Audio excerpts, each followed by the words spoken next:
During April's 6th grade year, I was invited to attend her Cat's Chapel talk. It was my first, and I didn't know what to expect.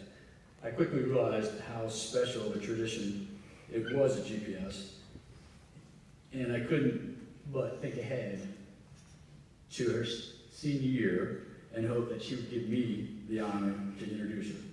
Over the years, I led her to believe that I was going to get up here and do something to embarrass her, like ride a unicycle wearing a clown outfit or something. Even at this moment, she's probably wondering what I'm going to do or say. She's nervous.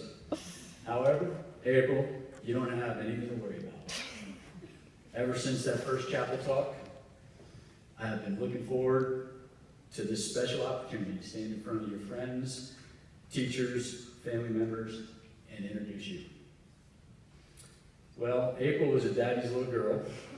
We spent a lot of time on DVDs.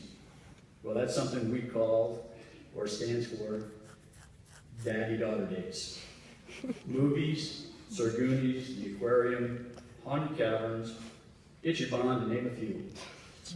Memories I will cherish forever. Over this time, we developed a set of principles that we call the 4 Style for 5. Kindness, honesty, humility, respect, and never give up. It was a fun, catchy list, but its intent was serious. As with any child, there were plenty of opportunities to discuss the 4 Style for 5 and how to apply it to our actions and decisions. At the time, I had no idea how these would play a role in our life, especially number 5, never give up. It started with a simple life event when she failed a 4th grade science class. 4th grade? Not because she wasn't smart enough, but because she didn't put in the effort and she wasn't prepared. Really? You're going all the way back then? It was a good discussion opportunity. And from that moment on, it was clear that the idea of never give up was part of her core. Last week at April's induction to the Cum Laude Society, Mrs. Walker described this same characteristic. She called it grit. I think that is an appropriate word for April. It has been her grit that has driven her desire to become successful both academically and athletically.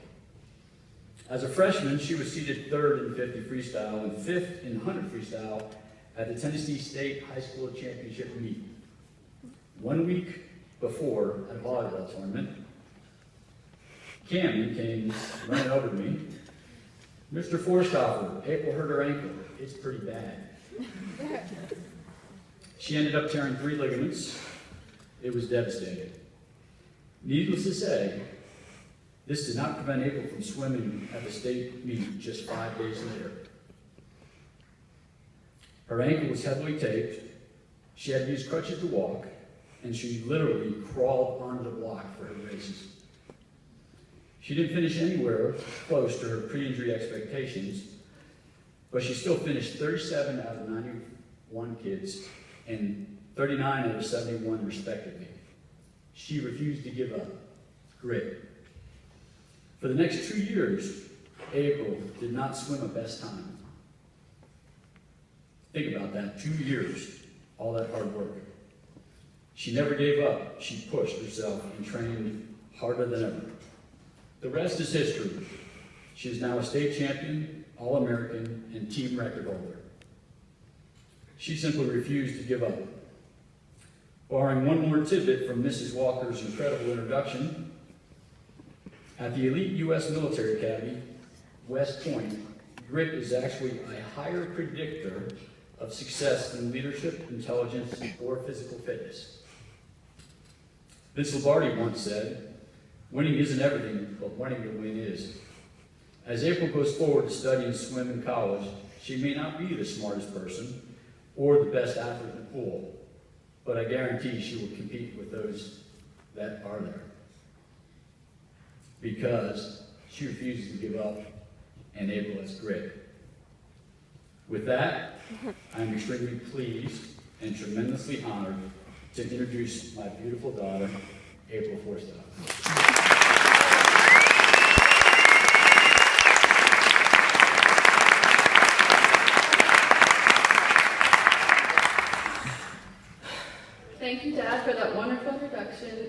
all my guests for being here today. It really means a lot.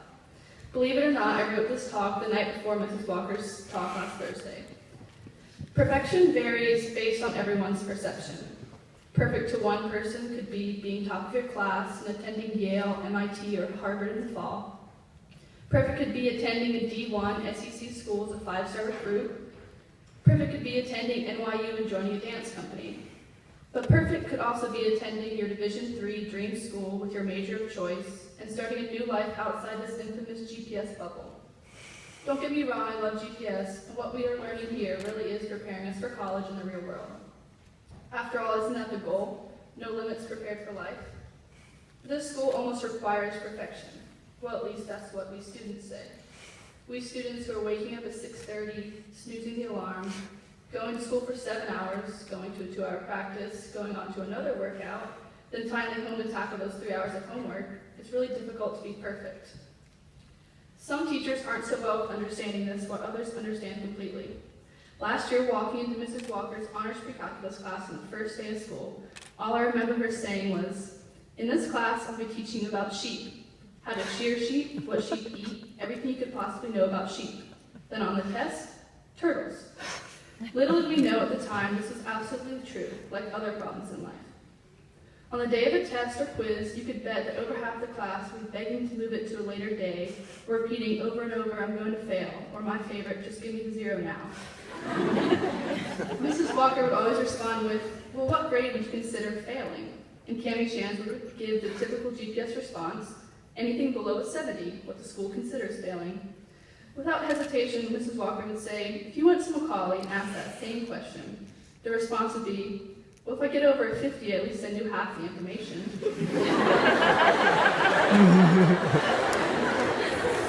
And sure enough, she was right. I've heard on many occasions guys being proud of getting at least half the answers correct.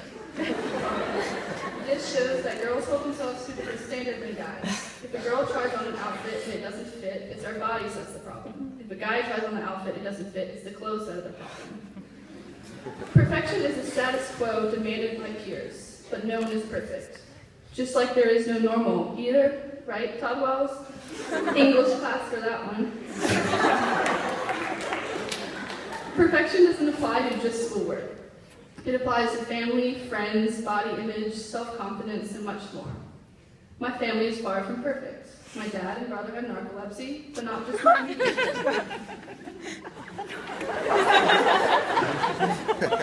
All 35 on my mom's side and 10 on my dad's side aren't perfect either. My aunt is bipolar, one of my cousins has an eating disorder, some of my aunts and uncles are divorced, some are loud and obnoxious, and some are kind of crazy. Nothing's wrong with any of those.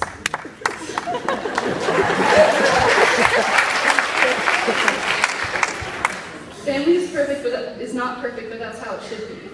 Family are the people that are always there to help you when your friends and peers can't. When you're the odd one out of school, you always fit right in with your family. They love you no matter what. Friends come and go, but family is forever. Many friends can become like family. For example, some friends you don't talk to for a while, then you see them, it could be a bit awkward. But with best friends, you could not see them for months, then go on spring break with them for a week, and go back to being sisters. Family is the reason I am who I am today. Because of the strong foundation of family I've grown up with, I know not to strive for perfection.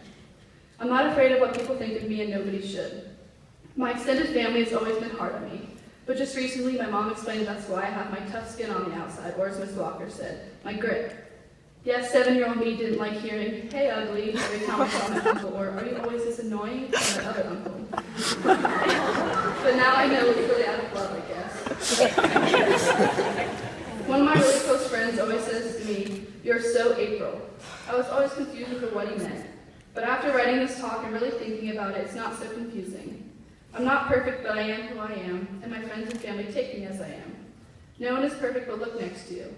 There's not a single person in the world exactly like him or her. I'm not the fastest swimmer. When they announced Suzanne and I returning from junior nationals, they mentioned the swims that we had that resulted in the top 30 finishes, right? But little did you know, they failed to mention the ones who barely made top 100. I'm not the smartest student. Take my most recent BC calculus test, for example.